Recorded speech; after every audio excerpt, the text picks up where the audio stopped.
Why do some businesses pull in just a couple $100,000 a year while other businesses pull in billions of dollars in revenue? Are the founders of these multi-billion-dollar businesses smarter, harder working, or do they know something that the other founders don't know? Well, the answer is no. It all starts with the idea. You see, if your idea has a cap of building a business for only a couple $100,000, then your business will never grow beyond that. But if your idea can grow to multi-billion-dollar business, then you have a chance of getting there. In this video, I'm going to pull back the curtains and talk about what separates a $100,000 business idea from a billion-dollar business idea, so you can figure out how to do it for your business too. I'll show you exactly how these multi-billion-dollar businesses were started, how they came up with the idea, and the exact formula so you can copy that and do it for your business too. If you're new here, my name is Muh-ky-uh. I'm a serial entrepreneur. I've built everything from small businesses to large-scale venture-backed businesses, and I make videos just like this one every week to help aspiring entrepreneurs reach the life of their dreams. So the first key to a multi-billion-dollar business is the market, i.e. the market size. When evaluating businesses, venture capitalists often look at what's called the TAM, T-A-M. That stands for Total Addressable Market. What it is it's a way of actually calculating if this business were able to capture 100% of the market, what would their total revenue be? And I keep using the word revenue because it's not the same as total spend in your market. Let me give you an example. Let's say you sell hospitality software to hospitality companies. Now, you might go on Google and say, how big is the hospitality market? I don't know the number, but let's call it $40 billion. And you might think, wait, I'm in a $40 billion market. Well, that's not accurate. You're doing what's called a top-down TAM valuation, and that is not the correct way to do it. You need to do what's called a bottoms-up valuation. But the way you would do that is you would first look at how many hospitality businesses are there in the US. Okay, now that you know that number, how much will they pay for my software per year? And you multiply those two together to get what's called a bottoms-up TAM. And you will probably find it is not $40 billion a year of your market. It might be only $50 million or $100 million. What this means is that even if you were able to capture the entire market, you might only get to $100 million in revenue. Now, a good rule of thumb for this is what you'll actually generally capture if you do very well is 10% of a market. And if you're an absolute dominant player, someone like, say, Salesforce in the CRM space, you can get to 30, 40%, but generally not much more than that. If you start getting to 60, 70%, your monopoly in the US will break you up. Of course, those are pretty good problems to have anyways. So when you're picking markets, if you want to build something worth at least $1 billion, you need to have a market of at least $1 billion in revenue. The way the math plays out is, let's say the market's $1 billion. You can get 10% of that if you do well. So your revenue can be $100 million. Now, on the public market, you might trade at 10x revenue as a tech company, which means your $100 million revenue business is worth $1 billion on the market. However, if you're looking to raise venture capital, generally speaking, a $1 billion TAM is not enough. They're often looking for $2 billion or even $5 billion TAMs to really move the needle on their fund. Either way, the best thing you can do is try to go for a very large TAM in a market, which means even if you only take 2% or 1%, you could still be a multi-billion-dollar player. The second thing multi-billion-dollar businesses do that regular businesses do not is they find a pain that is so painful in a market, it must be solved today. And what this usually means is it's on the top of the mind of the buyer or the user in that market. And so it's not like the 10th thing on their to-do list or something that's a minor inconvenience. These are called nice-to-have products, and nice-to-have products can do really well. In fact, nice-to-have products do well in good markets. When everybody's happy, when the money's flowing, people are buying, nice-to-have products can grow to be worth a decent amount.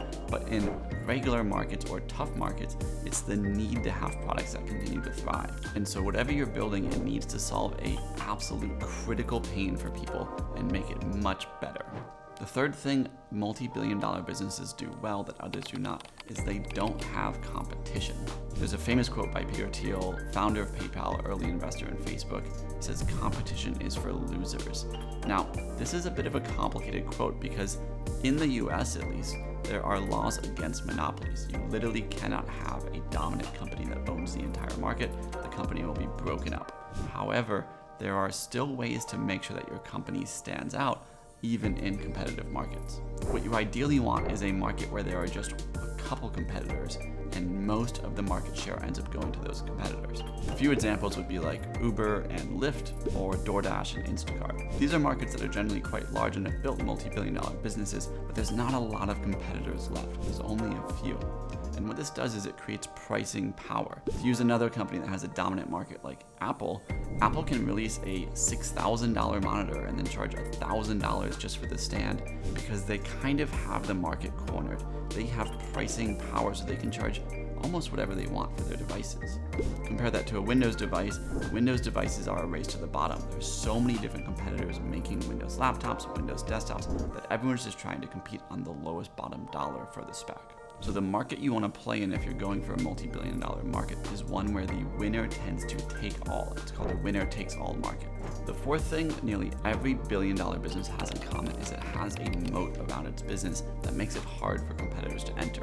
Ideally, this moat happens automatically as you grow the business. It's much harder to sort of build fake walls and fake moats that you just are building to keep competitors out. You want a business that naturally builds moats as the business grows. An example of this would be Amazon.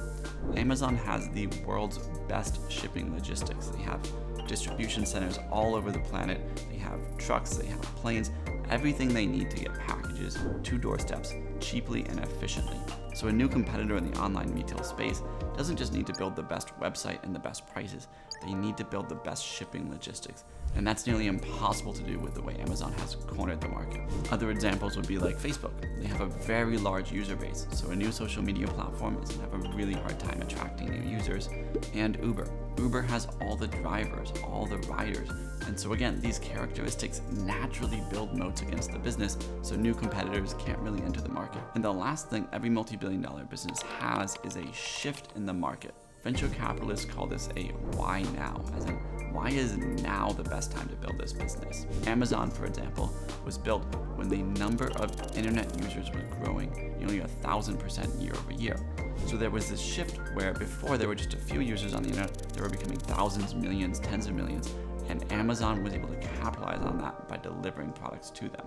Uber was only possible because of the smartphone. If the smartphone hadn't been invented, the capabilities to open an app, call a taxi right on your phone just wouldn't exist, and so Uber could not have existed as a business. Sometimes businesses get this by luck. An example would be Airbnb.